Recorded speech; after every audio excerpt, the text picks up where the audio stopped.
In our universe, there are 200 billion trillion stars. That number is unfathomable to the human brain. The 200 part is something for the mind to try to hold on to. But a billion trillion, no way. We can't do it.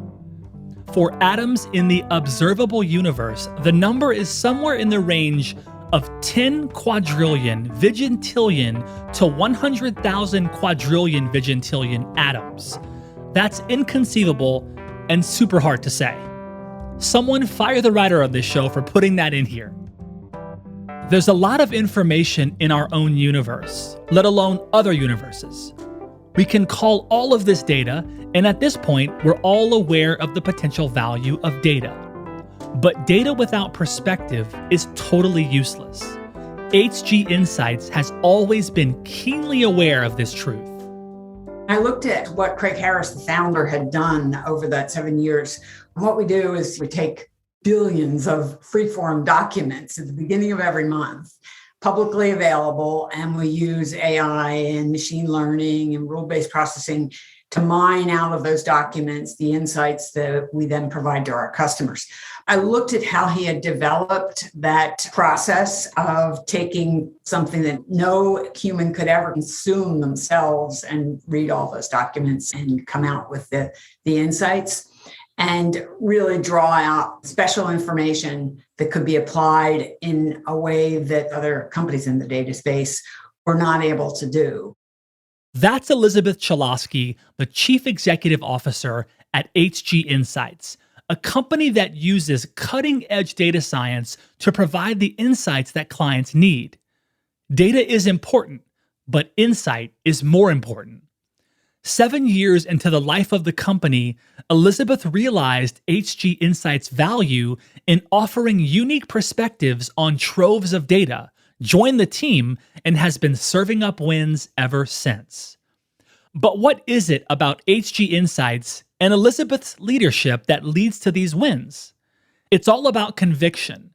And on this episode of Business X Factors, we're going to dig deep into the subject. Because conviction is not something only certain people or companies have. We're all capable of having conviction. The question is, how do we cultivate it? I'm Jeremy Bergeron, Vice President of Media Strategy at Mission.org. Welcome to Business X Factors.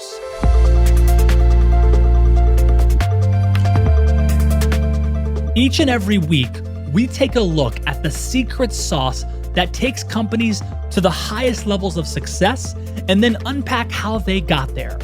We'll explore how these organizations are run and what's so special about the people, the culture, and the processes that make it all happen.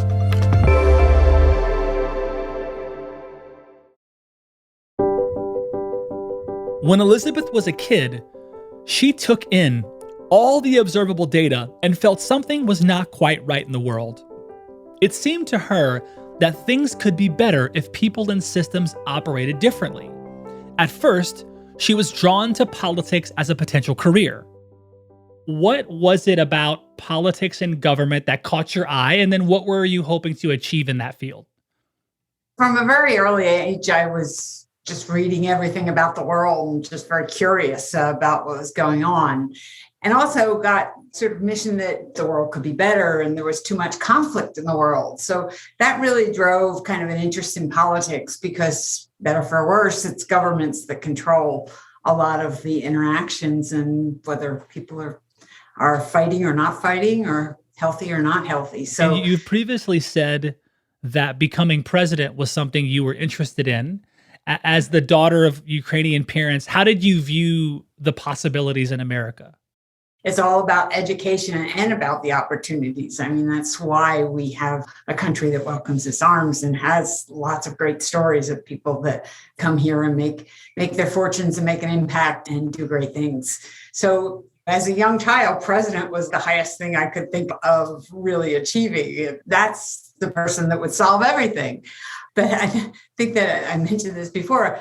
Unfortunately, as a little girl, I also was told, little girls can't be presidents. So that kind of took me down a different route, but didn't stop me from trying to make an impact. As a child, Elizabeth saw becoming president as the most obvious way to improve the world. Although she experienced a roadblock to her initial childhood presidential ambition, the opportunity to work within the government opened up for Elizabeth as an adult when the Central Intelligence Agency came calling. I had already really got very interested in how data-driven decision making can change things for the better. So starting in college, I studied conflict resolution and was already working on statistical models in the social science arena. And then I continued that through grad school. My grad school degree was very much international relations with econometrics and modeling different phenomena. So by the time the CIA recruited me, I had really proven that kind of interest and a little bit of expertise. It takes persistence to write a dissertation. And so they recruited me with the promise that the CIA and the intelligence agencies are a lot more data-driven than opinion-driven. And that was really attractive to me. And I still, to this day, have a lot of respect for the kind of research that comes out of the agency and the Congressional Research Office, because it takes a while to get it out, hence the bureaucracy part. But when it comes out, that analysis is really based on facts. Just as Elizabeth's ambition to use data to change the world led her to the CIA, it also drove her to make a career change. Any bureaucracy is large and it takes a long while to really make an impact. And meanwhile, I was getting more and more interested in technology itself. So it was at the time there was a first wave of artificial intelligence when a lot of companies were pioneering speech recognition and vision and other rule-based and expert systems. And I was using some of those techniques at the agency to help with what we were doing, but increasingly looked at the companies that were pioneering this technology and thought, boy, that would be cool to really experience that also. So eventually I left the agency and went to Boston to work for Voice Processing Corporation and Artificial Intelligence Corporation.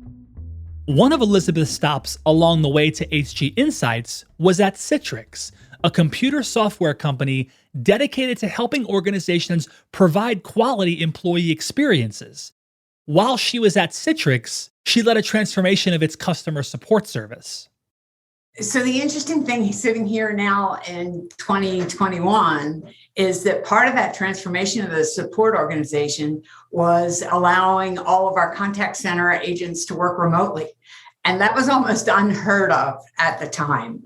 I think we set a goal of having maybe 20% of the hundreds of agents that we have working remotely by the end of the year that we did this effort. And by the end of the year, we had 50% of the teams.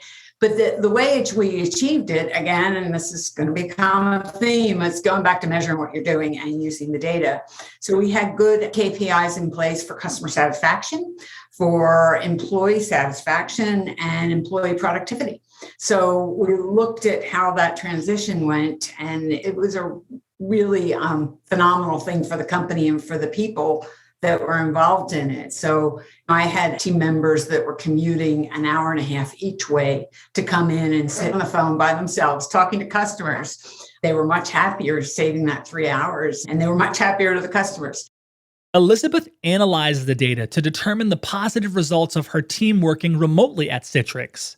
Data can be interpreted to measure what's already happened, but also can be used to suggest possible directions for a person or a company.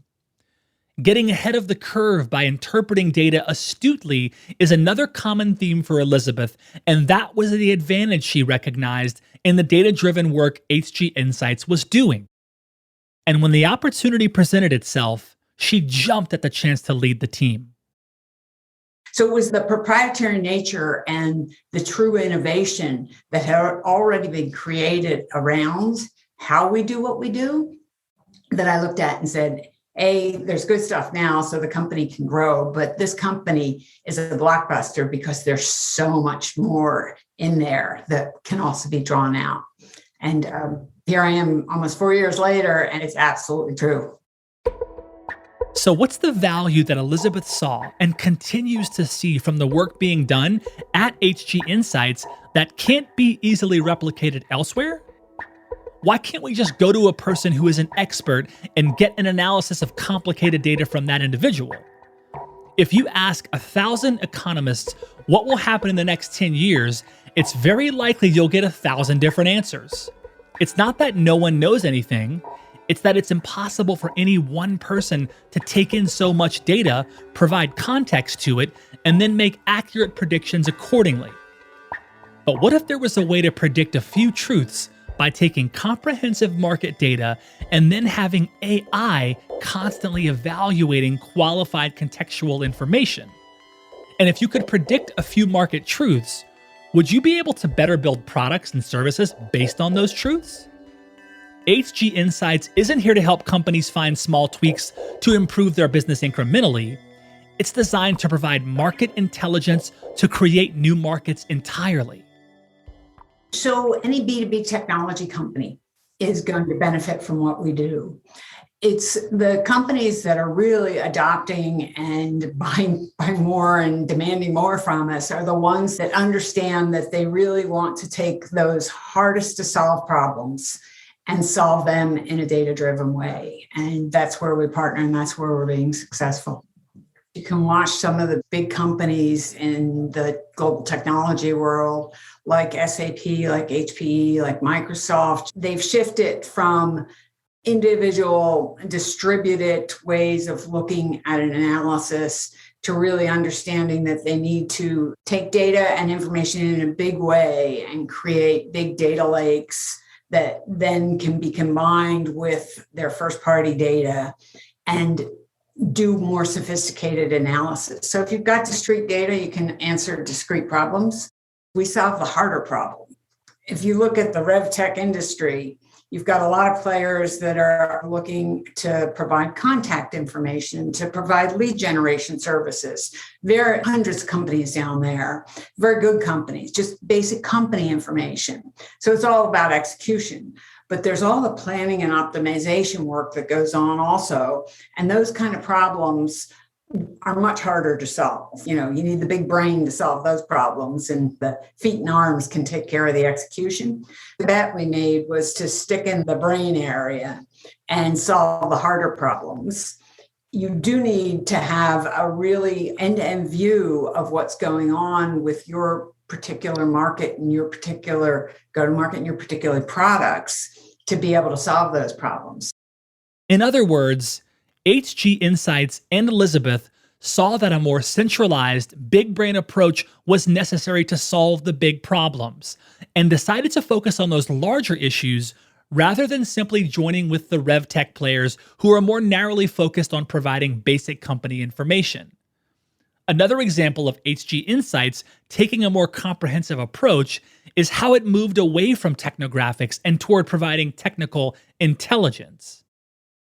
We don't do technographics anymore. Technographics has now gotten in the industry the very simplistic fact of a company and its tech stack, just what technologies it's using. And that's interesting, but not sufficient in our minds. So if you look at how we talk about what we're doing, we talk more about technology intelligence. Certainly we have the companies and company information and very great quality technical stack information. But then we have all sorts of attributes around this that talk about the trends and the applications and the context of how that technology is being used. And then you layer on the IT spend information that we've got on it that can measure markets and measure the forecasted spend of a big company as it's profiled. And then you add on the contract information that we've got, and you put all that together, and it really gives you a much bigger view of the technology profile of a company. So we kind of have migrated away from technographics and into this world where we've got this very big profile of the platform that we offer has 700,000 global companies profiled in it at a very detailed level with all this information I'm discussing. In an interesting twist, the company that Elizabeth worked for in the past, Citrix, provides a great example of how HG Insights helps companies with technology intelligence. According to a case study from HG Insights, Citrix needed a solution to better identify market opportunities while maximizing its sales territories. HG Insights was able to provide its data to Citrix's AI, Edison. Edison has since been able to use this info to help plan sales territories, provide TAMS analysis, determine what accounts should have priority, identify leads, and decide when to reach out to current and potential customers, and to even make adjustments based upon the responses of prospective customers. Ultimately, this partnership with HG Insights helped Citrix quadruple their conversion rates. Elizabeth, can you give us another example of how you're disrupting these traditional marketing planning tools? Generally, companies are held at the behest of the big research firms like Gartner and IDC and Forrester. They do great work, they have great analysts, but they're really expensive. I learned this firsthand when I was at startups. I mean, you beg and borrow information from these firms because of how expensive the subscriptions are. And we looked at what we had in terms of the information that we've got, the technology profiles and the IT spend and contracts. And we decided that we could do a market intelligence product that could give you the size and shape of any market in the world down to individual submarkets in a data-driven, fact-driven world. So we put this together on the platform and nice UI that kind of walks you through, show me the market for security tools in Europe. Okay, show me in England. And how big is that? And then all the way down to what companies comprise that segment. So the difference and why it's disruptive with what's going on, it's not just the fact that you don't have to have $1 million contract with Gartner to get access to it, but it's fact-based, and that's compared to the traditional way of doing things, which is go out and survey and ask CIOs. So it's fact-based. It's on demand. I don't have to wait for somebody to put out a report. I could do it and push a button in the platform. And it's connected all the way down to the companies in the market. And if you think about it, since the research firms have contracts with the CIOs that they're interviewing, they're not allowed to actually tell what companies are in the market. So we can go end to end, tell you how big your opportunity is, all the way down to the companies that you need to target in it. So that product is really disrupting the traditional way that people have gone about it, which a lot of gut feeling if you can't go and get a big research study. But now you've got our market intelligence product. So does that also address a total addressable market? Absolutely. Like for a particular, okay. Yeah, that awesome. product, just to simplify it, it gives you the TAM. You can go then down to the SAM, so you can slice and dice it with your individual view of what's going on. And then all the way down to the obtainable market, because you can rule out those companies that you're never going to be able to sell to or you just don't want to sell to. So it does that whole TAM, SAM, SOM stack. Wow. But in an automated way. It's very exciting. HG Insights provides context and layers in its data analysis. That's clear. But how is it possible to know why someone is doing what they are doing? How can we know why someone is checking out the company website, for instance? Do they have a crush on the CTO? Or are they really searching the market for a product? We really need to know. I'm very excited that we're on the cusp of launching this. You'll see a preview in Snowflake Marketplace, our intent offering, but it's contextualized intent. So because we have this vast array of information about technology profiles, we can take that. One of the problems with intent information in the marketplace is that people don't know what to do with it. There's so much, it becomes very noisy. But if you can imagine taking the technology information and almost using it as a filter over top of the intent information to contextualize why people are searching for something.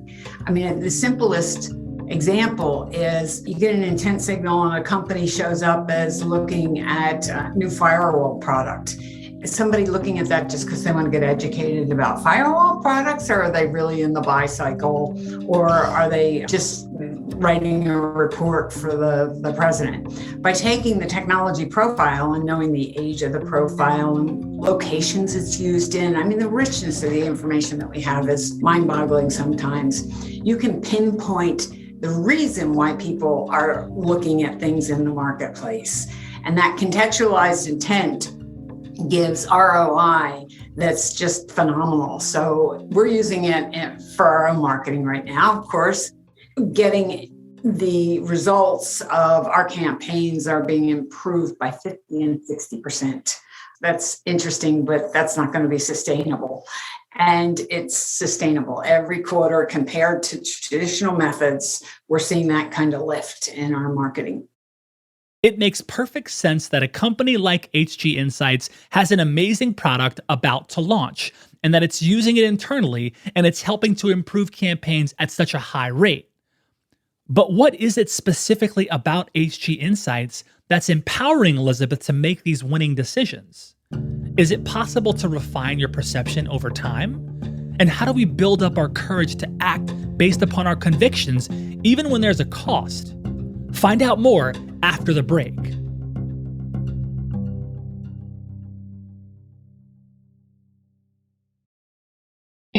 Elizabeth clearly is a person with convictions, and the same can be said for HG Insights, but convictions are not about being unwavering. When you have convictions, you must allow for change. Early in Elizabeth's tenure at the company, that meant renaming the company from HG Data to HG Insights. My entire career, I have resisted rebranding. My mantra to everybody that I talk to is, what's in a name? It's what you message it. That's what I tried to teach people my whole career. And I get to HG and I look at what's going on, and I knew that we weren't just a data company. We don't, if you think of the data as these free-form documents, nobody ever sees them. They don't care about that. What we provide are the extractions and the insights from that data. And I looked at our name and I looked at where I wanted to take the company, and it's like, oh, this is one of those cases where it's just undeniable. I can't message data as a different thing than raw facts. It's just not raw facts that we put out. So we rebranded, and the best validation I had is that it was almost a non-event with all of our customers. They were like, oh, that makes sense. Yeah, that makes sense. We get it. And it's like, okay, we did the right thing. A rebrand is a big enough decision, but early on in her role as CEO, Elizabeth also changed the entire way her company was selling its product. The biggest bet at the very beginning that I made is to shift our own go-to-market. So HG Insights, when I joined, was very dependent on channel sales. So we put most of the information that came out of our data processes in through channel partners. The big bet was to really deprecate the channel arm that we had and go directly out to the enterprise companies that we sell to today. I mean, it's proven phenomenal. The reason why I thought that bet had a good chance of succeeding is because of what I saw was happening in the industry starting 4 years ago and certainly accelerating now.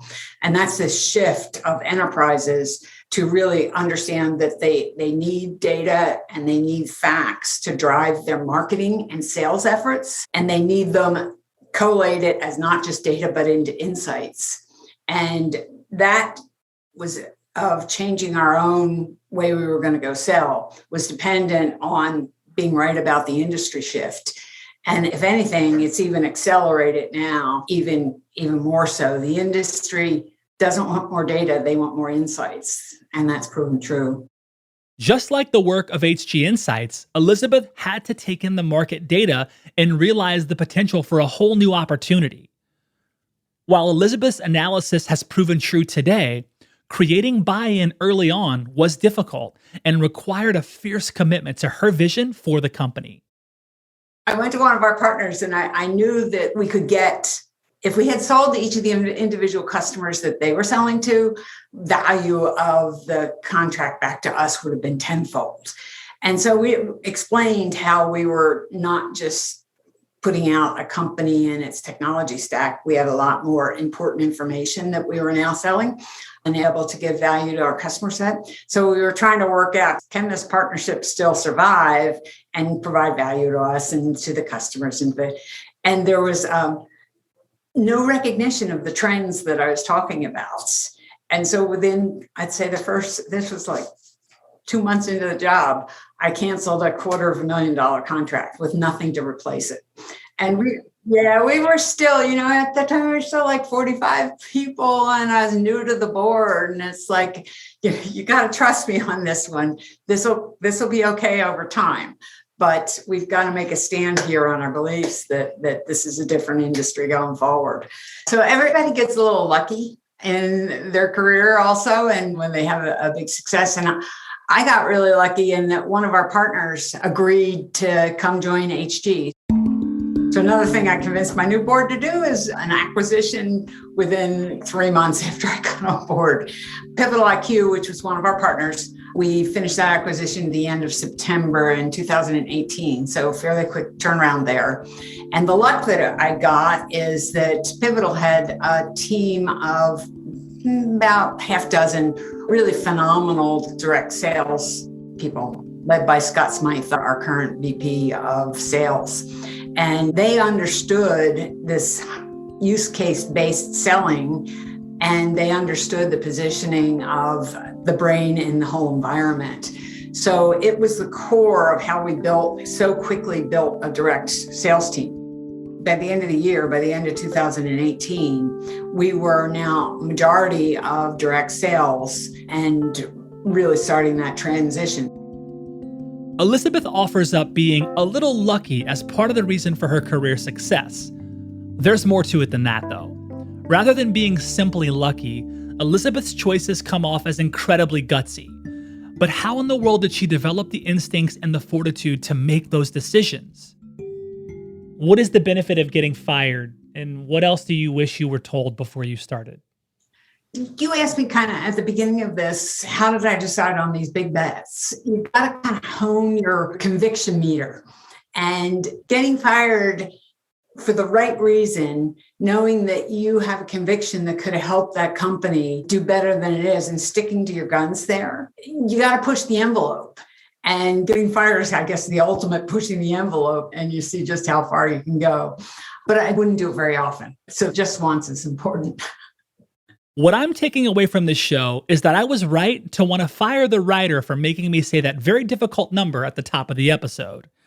He must have really believed in that line, and I'm playing my part in teaching him a lesson that will help him hone his conviction meter. In fact, according to Elizabeth, we should all definitely get fired one time based upon our convictions. All joking aside, HG Insights is a place where convictions matter. Convictions are funny things because sometimes they can look like intense resistance and other times they can appear as radical change. Grant Cardone, author of the 10X Rule, The Only Difference Between Success and Failure, wrote that, quote, "Until you become completely obsessed with your mission, no one will take you seriously. Until the world understands that you're not going away, that you are 100% committed and have complete and utter conviction and will persist in pursuing your project, you will not get the attention you need and the support you want." Unquote. The lesson here from Elizabeth and HG Insights is that convictions can be strengthened over time through adversity and self-belief. And if a person in a company relies on good, contextual data and the insights it can provide, then their convictions can also be proved true over the test of time.